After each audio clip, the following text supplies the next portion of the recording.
이사야서 그 유명한 이제 이사야 묵시록의 마지막 장으로 알려져 있죠. 성서학자들이 이사야서를 이제 나눌 때 세 파트로 보통 나누곤 합니다. 세 파트로 나누는데 1장부터 39장, 그 다음에 40장에서 55장, 56장에서 66장 이렇게 딱 나누긴 합니다. 왜냐하면 이사야서가 굉장히 문체가 다양해요. 근데 1장에서 39장의 문체와 좀 배경이 다르고 40장에서 55장의 배경이 좀 다르고 56장에서 66장에 마치 다른 시대를 배경으로 살아온 시대가 마치 다르게 되어서 쓴 것 같아요. 약간 배경으로 치면 1장부터 39장은 약간 조선 말기에 쓴 것 같고, 예.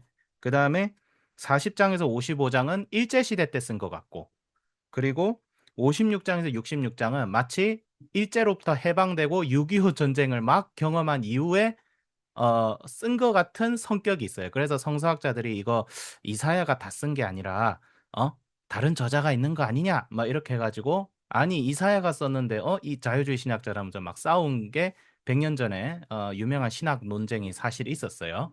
있었고 우리나라는 이것 때문에 교단이 막 나눠지기도 했어요. 나눠지기도 했는데 중요한 건 뭐냐면 이 누가 저자가 한 명이 되든 두 명이 되든 이 전체는 하나님의 영감으로 지어진 말씀이에요. 성령께서 저자를 두 명, 세 명 쓸 수도 있고 아닐 수도 있고 근데 요즘 최근 학계는 이사야와 이사야가 한 명만 예언 활동을 한 게 아니야.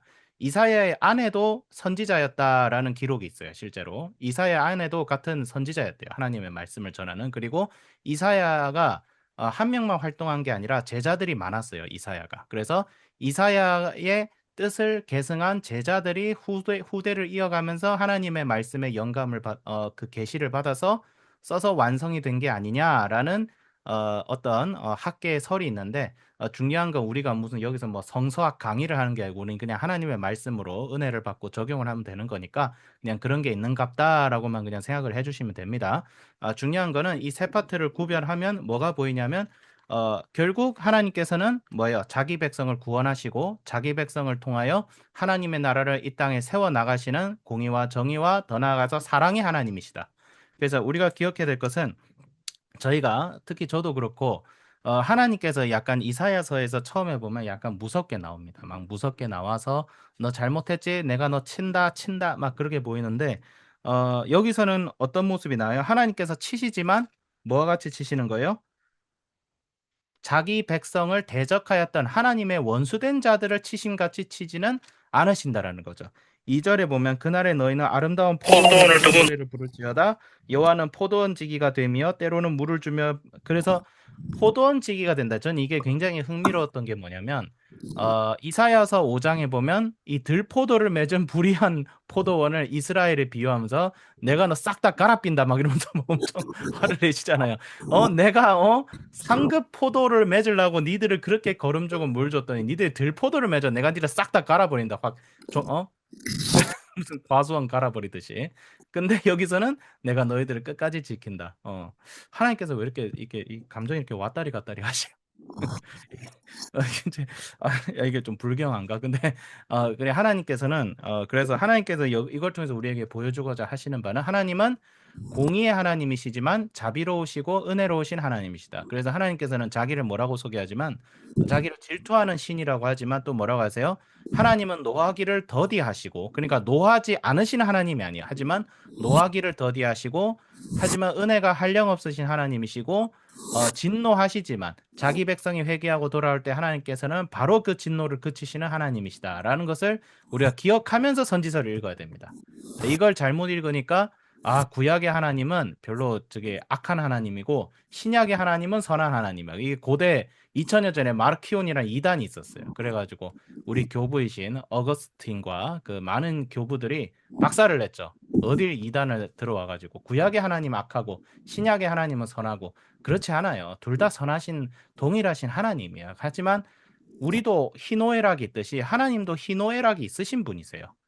우리가 하나님의 형상으로 지음 받았기 때문에 하나님의 막 무감정하고 막 냉정하고 그런 하나님 아니세요. 우리처럼 즐거움도 누리시고 화도 내시고 하지만 죄는 없으신 하나님이시다. 우리가 그걸 예수님을 통해서 보잖아요. 그래서 그런 하나님께서 리워야단을 쳐부수시고 자기 백성을 살리시고 그래서 5절 뭐라고 하죠? 하나님의 뜻은 뭐예요? 그러하지 아니하면 내 힘을 의지하고 나와 화친하며 나와 화친할 것이라. 화친하라. 하나님과 화친하라. 이거는 뭐예요? 이 세상이 하나님과 원수가 되었는데 이 원수가 된 세상을 향해서 하나님이 얘기하신 건 뭐예요? 단순히 멸망이 아니라 너희들 멸망당하기 전에 나하고 화친해라. 너희들이 살 길은 나하고 다시 평화를 맺는 것이다. 너희들 그 원수된 것에서 너희들 그 원수된 것에서 나하고 이제 원수 되지 말고 나에게 돌아와라. 나하고 평화를 맺자 이거예요. 전쟁 지금 하나님의 나라와 세상 나라가 전쟁 상태에 있는데 그 세상 나라에 속해 있는 이 아직도 원수된 사람들에게 하나님께서 외치는 거예요. 이제 돌아와라. 돌아와서 나하고 평화롭게 지내자. 너희들 나하고 원수 되어서는 안 된다. 그 얘기를 하시는 거예요. 그래서 후일에 야곱의 뿌리가 박히면 이스라엘 우음이 돋고 꽃이 필 것이라 그 결실로 어디를 채운다? 지면을 채운다. 온 세상을 채운다. 이스라엘에 품어진 그 결실이 그 열매가 온 세상을 채우는 거예요. 민들레 씨앗이 바람을 타고 풍 하고 흐르니까 어디예요? 그 민들레 밭이 더 확장되듯이. 예, 씨앗이 확 퍼지듯이. 그 씨앗이 뭐예요? 오늘날 우리가 이해하는 그 씨앗은 바로 예수님의 복음이라는 것이고 예수님의 복음과 사랑과 은혜가 교회를 세우고 교회를 통하여 전 세계에 확장돼. 그래서 오늘날 우리에게까지 예수님의 복음이 100년 전, 150년 전, 천주교까지 합하면 250년 전에 이 땅에 들어온 것이죠. 그런 것이고 7절 주께서 그 백성을 치셨던즉 그 백성을 친자들의 치신 것 같았겠으며 백성이 죽임을 당하였던들 백성을 죽인 자의 죽임을 당함과 같이 하겠느냐 그거죠. 아수르가 이스라엘을 진멸하고 나중에 바벨론에 와서 유다를 진멸시킬 때 하나님께서 얘기하시는 건 뭐예요? 내가 너희들을 바벨론과 아수르를 통하여 너희들을 쳤지만 언젠가 아수르와 바벨론을 내가 심판할 건데 그들을 심판하는 것이 너희들을 심판하는 것과 같지 않다는 거예요. 그러니까 하나님께서는 자녀를 반드시 징계하십니다. 자녀가 돌아오고 그렇지만 하나님의 징계와 심판은 살리기 위한 심판이에요. 멸망을 위한 것이 아닙니다. 예. 심판은 멸망을 위한 그 교회가 심판을 당하고 교회가 어려움을 겪고 교회가 쇠락해져가는 우리 그 모습이 보일 때에 우리가 그것을 끝이라고 생각할 것이 아니라 하나님의 거대한 섭리 속에 있다라는 생각을 우리가 항상 해야 돼요. 예. 제가 하는 말은 뭐냐면 우리가 종말론적 사고를 가져야 됩니다. 언젠가 이 세상이 끝이 나고 하나님께서 오셔서 새하늘과 새 땅을 이루실 것을 믿어야 돼요. 하지만 그것은 무슨 뜻이냐면 자포자기하라는 말이 아니라 최후의 승리가 가까이 왔으니 하나님의 교회가 일어나야 된다는 거예요. 우리의 교회가 복음을 전하고 선을 행하기를 낙심하지 말고 하라는 말이지 자포자기하라는 말이 아니에요. 어디 다미성교회처럼 보험 계약 해지하고 집도 팔고 냉장고 팔고 어 그래서 보험을 그러니까 하나님의 뜻에 따라서 우리가 전인적으로 순종하고 결신하는 거하고 자포자기하고 그냥 그런 건 좀 다른 거예요. 다민성교회 알죠? 제가 2살 때 있었던 일이라고 하던데 어쨌든 참 그런 게 아닙니다. 그런 게 아니고 하나님의 나라는 주의 교회는 망하지 않습니다. 절대로. 오히려 요한계시록을 보면 그런 어둡고 험난한 세상 속에서 주의 교회는 오히려 대담하게 일어나서 이 세상과 전투하고 맞선다고 요한계시록엔 분명히 쓰여져 있어요. 그 쓰여져 있어요. 근데 교회가 헬렐레 하고 이러면 솔직히 이런 말하면 그렇지만 교회가 헬렐레 하는 모습을 보면 아직 하나님 안 오신 것 같다 이런 생각이 들어요.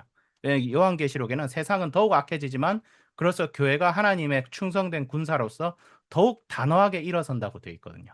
예. 그렇기 때문에 그런 생각이 들고 9절 야곱의 불의가 속함을 얻으며 그의 죄 없이 함을 받을 결과는 이로 말미암으니 아세라와 태양상이 다시 서지 못하게 함이 있는 거죠. 그러니까 우상이 다 불태워지고 그러니까 우리 마음속에 예수님이 주인이 되지 않는 것이 싹 다 불타져야 되겠죠. 네. 그것이 우리의 한 개인의 성화를 넘어서 교회의 성화 그리고 교회의 성화를 넘어서서 뭐예요? 교회가 복음을 전하로 말미암아 이 세상 속에 하나님 나라의 복음과 정의가 더욱 확장되어져 가는 것. 이것은 진행되어져 가는 하나님 나라예요. 우리는 완성되어져 가는 그러니까 언젠가 완성돼야 하나님 나라를 사모해야 되지만 하나님의 나라는 지금도 현재 진행 중이다. 어떻게? 복음을 전함으로써 선을 행함으로써 그리스도를 온전히 잘 전함으로써 그것은 말로만 전해지는 것이 아니라 우리의 삶과 행실과 또 이 세상을 향한 시선을 통하여. 예. 그래서 우리 학생들도 그렇고 우리 성도님들도 실력과 영성을 가지고 계신 분들로서 각자의 영역에서 또 최선을 다하고 계시고 우리 학생들도 그걸 하기 위해서 한 손엔 실력과 한 손엔 영성을 가지고 가는 거죠. 단순히 좋은 대학 가고 그냥 잘 먹고 잘 살고 그런 게 아니라 그런 문화생활 해야 되겠지만 중요한 것은 내가 무엇을 위해서 살아갈 것인가. 그게 없으면 아무리 좋은 문화생활과 아무리 좋은 직장을 가져도 그것은 내 인생의 공허함을 잇기 위한 진통제에 불과할 뿐이다. 그렇게 하죠. 현대 심리학자들이 얘기를 하죠. 사람의 모든 문화와 그것은 자기 마음속에 있는 공허함을 잇기 위한 발버둥일 뿐이다. 그 얘기를 좀 하곤 하죠. 그래서 10절, 10절이 아니고 11절. 가지가 마르면 꺾이나니 여인들이 와서 그것을 불사할 것이라. 뭘 여인들이 불사른다는 거죠? 우상들을 불사른다. 우상들이 그냥 땔감 수준으로 전락한다는 거예요. 그리고 12절 너희 이스라엘 자손들아 그날에 여호와께서 창이라는 하수에서부터 이게 뭐예요? 애굽의 나일강인가? 아니다. 창이라는 하수는 그 유프라테스 강을 말하는 걸 수도 있겠죠. 애굽 시내까지 과실을 떠는 것 같이 너희를 하나하나 모으시리라. 이것은 포로된 이스라엘을 말하는 겁니다. 포로된 자들. 그 다음에 그날에 큰 나팔이 불리니 아수르 땅에서 멸망하는 자들과 애굽 땅으로 쫓겨난 자들이 멸망하는 자들과 애굽 땅에서 쫓겨난 자들이 돌아와서 예루살렘 성산에서 여호와께 예배하리라 이런 말이 있죠. 이것은 1차적으로 스룹바벨의 성전과 느헤미야의 성벽의 완공으로 부분적으로 성취는 됩니다. 하지만 이것으로 부분적으로 성취되진 않죠. 왜냐하면 느헤미야와 그 에스라가 아니죠. 스룹바벨에 의해서 예루살렘 공동체가 복귀를 해도 이 당시만 해도 예루살렘 안에 있는 유대인들보다 유대 지역의 유대인들보다 유대 밖에 페르시아와 로마 지역 전체에 사는 유대인들이 더 많았어요. 그럼 이 예언은 반쯤 성취가 된 거죠. 그럼 이게 뭐지? 했을 때 사람들은 유대 백성들은 그 당시까지도 메시아를 기대했어요. 언젠가 완전한 예언의 성취가 이루어질 것이다. 정말 이 이사야의 말씀대로 예언이 성취될 거야. 메시아가 올 거야라는 기대를 예수님이 오기 전에 사람들은 점점 하고 있었어요. 모세가 말한 나와 같은 선지자가 일어나서 다윗의 나라를 회복시키고 온 세상의 백성들이 시온산에 와서 하나님을 경배하는 날이 올 것이다. 근데 유대 백성들은 이것을 정치적으로만 이해했어요. 하지만 언젠가 한 분이 오셨죠. 그분은 말구유에서 태어나셔서 겸손의 왕이시고 나귀를 타고 예루살렘에 오셨습니다. 그리고 그분은 나사렛에 선한 것이 무엇이 있느냐 했지만 그곳에 있는 사람들에게 빛을 비추시는 하나님의 아들이시다. 독생자이신 예수 그리스도. 이 세상에서 가장 비천하고 낮은 자의 모습으로 오셔서 우리를 위하여 십자가의 대속을 하시고 우리에게 세상의 법칙과 다른 하나님 나라의 법칙으로 살아갈 것을 친히 보여주신 그 하나님의 교회가 2000년 동안 지금까지 이 이사야의 예언을 성취시켜 가고 있다라고 생각하시면 돼요. 그래서 우리가 살아가는 이 삶은 단순히 갑자기 하늘에서 뚝 떨어진 삶이 아니라 오랫동안 하나님의 그 구원의 역사와 그 구원의 역사를 이루어 나간 수많은 믿음의 사람들이 이루어 나간 그 역사의 거대한 산 위에 저희들이 서 있어요.